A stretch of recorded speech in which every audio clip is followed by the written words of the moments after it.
Yo, hey, this shit easy, nigga. Hey, all I'm talking about, nigga, I'm still out here trying to get it. Contender Regime Boxing, checking back in with y'all, man. What's good? So I was checking out the second press conference for Gervonta Tank Davis and Ryan Garcia.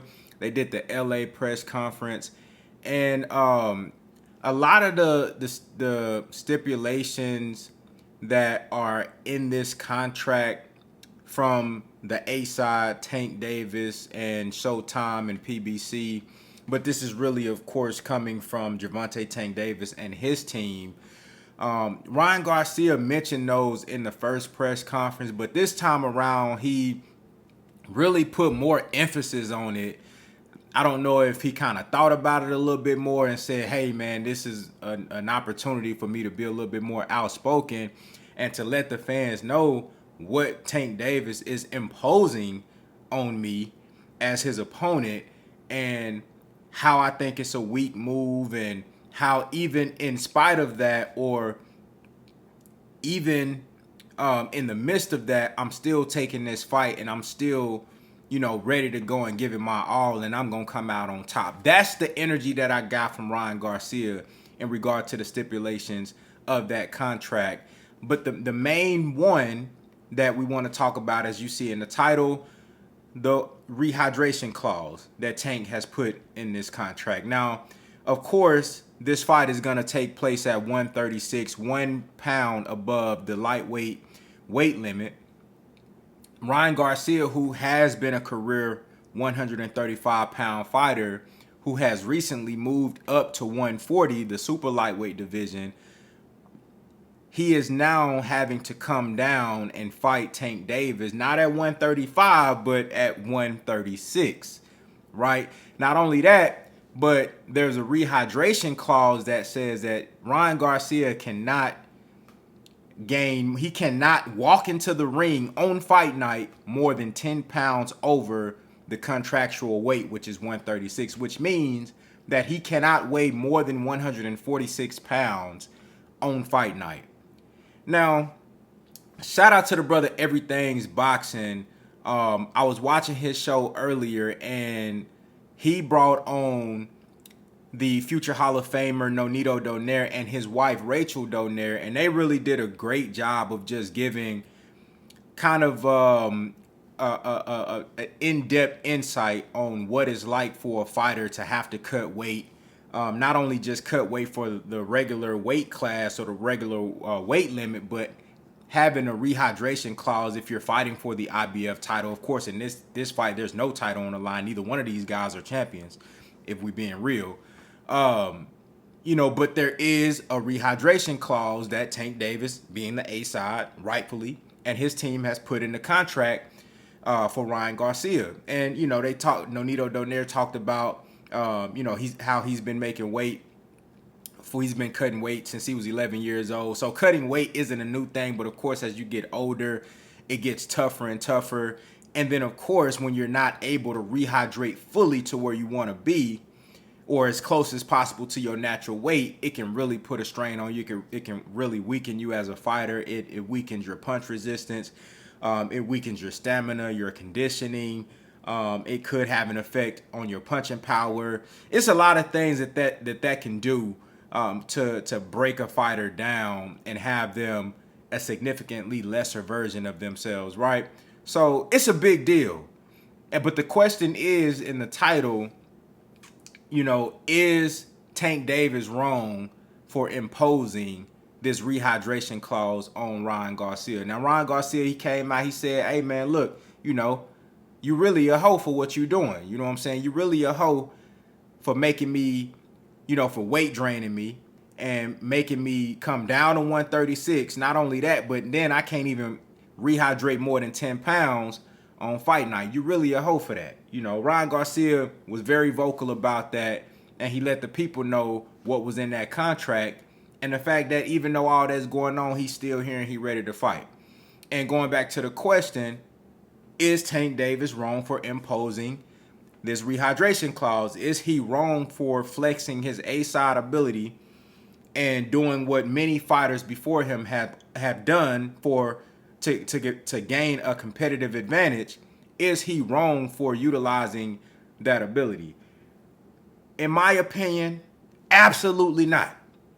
Now, if I'm gonna be honest with you, yes, it is kind of fucked up.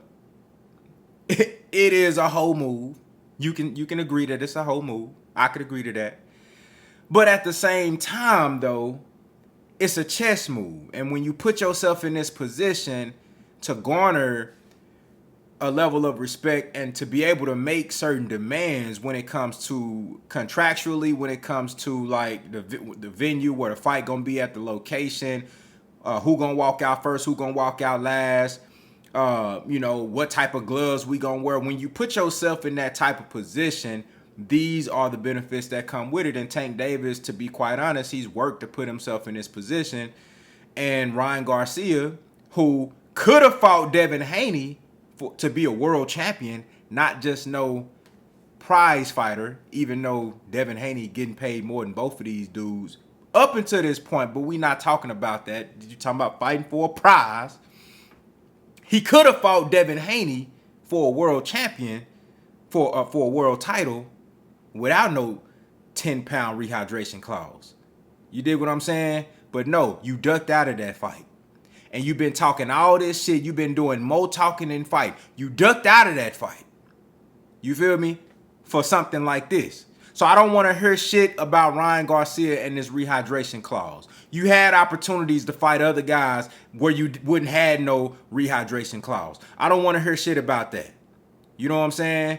If you really felt that much, disgrace about having to abide by this rehydration clause, you would have said no to the contract and took your ass on up to 140 and fought Regis Prograis, Teofimo Lopez, or somebody up there like that.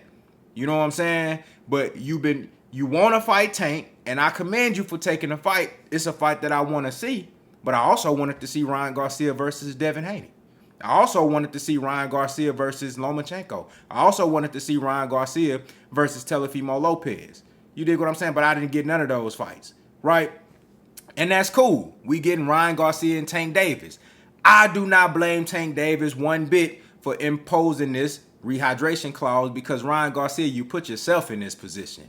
You could have been at work your way up to a point before y'all had this fight. If you would have fought Devin Haney, whooped Devin Haney ass, now you be the undefeated world champion. Now you got a belt you bring it to the table. And on top of that, you got a win over a pound for pound, top 10 pound for pound fighter like Devin Haney. Then you go whoop Lomachenko ass. You see what I mean? You could have positioned yourself to be in a way better position than you are right now. You could have been the A side. But no, you took the back door. You feel what I'm saying? You took the back door to put yourself in the ring with a star like Tank Davis so you could try to shoot to the top instead of working your way up like other fighters have done. So I don't want to hear shit about that, Ryan Garcia. You put yourself in this position. You dig what I'm saying? And like I said, other fighters before Tank Davis have done this. Ryan Garcia's idol. And Tank Davis idol too. Fucking Canelo. He did this shit for years, making dudes fight at 155. You dig what I'm saying? He fight at 154. He bringing guys that are normally middleweights at 160, bringing them down to Canelo weight, 155. And then who knows what type of rehydration clauses that they had in them contracts that nobody was really talking about back then. You dig what I'm saying? Floyd did the shit. Manny Pacquiao did the shit. Tank Davis not the first fighter to flex their A side and make guys fight at a catch weight and or impose a rehydration clause in the contract. So is Tank Davis wrong for this? Absolutely not. He doing what the other fighters before him did. And Ryan Garcia, you signed the contract, you agreed to everything like Terrence Crawford agreed to everything, but we never got a fucking fight. Apparently this fight is on, right? So Ryan Garcia, you signed the contract, you agreed to everything. I don't want to hear shit else about it. Go in there and you take your lumps like a man. I don't want to hear no excuses. You signed this contract. You agreed. So what the fuck we talking about? You know what I'm saying? Now, if you whoop Tank Davis' ass, Then you can say, yeah, and I whooped your ass with the rehydration clause. Yeah, you can say that. But I don't want to hear nothing about no leading up to the fight. I don't want to hear no built-in excuses, bro. You signed for this fight. Tank Davis just using the power that he's created for himself. The same way Canelo did, the same way Floyd did, the same way Manny Pacquiao did, the same way Oscar De La Hoya did. You know what I'm saying? Like, motherfuckers use their A-side power and flex. That's what you do to gain a competitive advantage. You know they say this game is what? 90% mental, 10% physical? This shit is chess, not checkers. So if you can play mental warfare games with a motherfucker that could have physical consequences, where it could actually have an effect on the fight, and you have the ability to impose that on your opponent to gain a competitive advantage, why the fuck wouldn't you do that? A fight of this magnitude, a fight that could take you to superstardom level. Imagine Tank Davis go out there and do exactly what I think he gonna do and decapitate Ryan Garcia in spectacular fashion in front of millions of people, in front of thousands in attendance, and in front of the millions watching that bought the pay-per-view or stole it on illegal stream. That shit is gonna be big for Tank. He will immediately be a household name because Ryan Garcia and Tank Davis bridging the hardcore and casual boxing fans together to make a big extravaganza. That's what make this fight what it is. And Tank Davis ain't doing nothing but taking full advantage of the moment like he's supposed to do.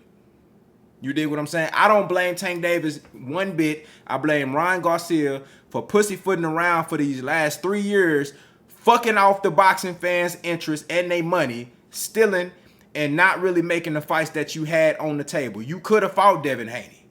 No rehydration clause for a real world title. But no, you wanted to take the back door out. You feel me? So now your ass got to deal with the consequences of being the B-side because you ain't worked to put yourself in a position to have more leverage than you got. All that social media shit, we don't know if that shit gonna translate to dollars, honestly. They really taking a chance on your ass. So Tank Davis ain't doing nothing but what he supposed to do. You dig what I'm saying? Y'all let me know what y'all think down in the comments, man. How do y'all feel about Tank Davis imposing this rehydration clause? Do you think it's a whole move? Do you think he wrong for doing that? Me personally, I think he doing everything that's well within his rights and his abilities. You know what I'm saying? Y'all let me know what y'all think down in the comments, man. Contender regime boxing. I'll holler at y'all boys, man.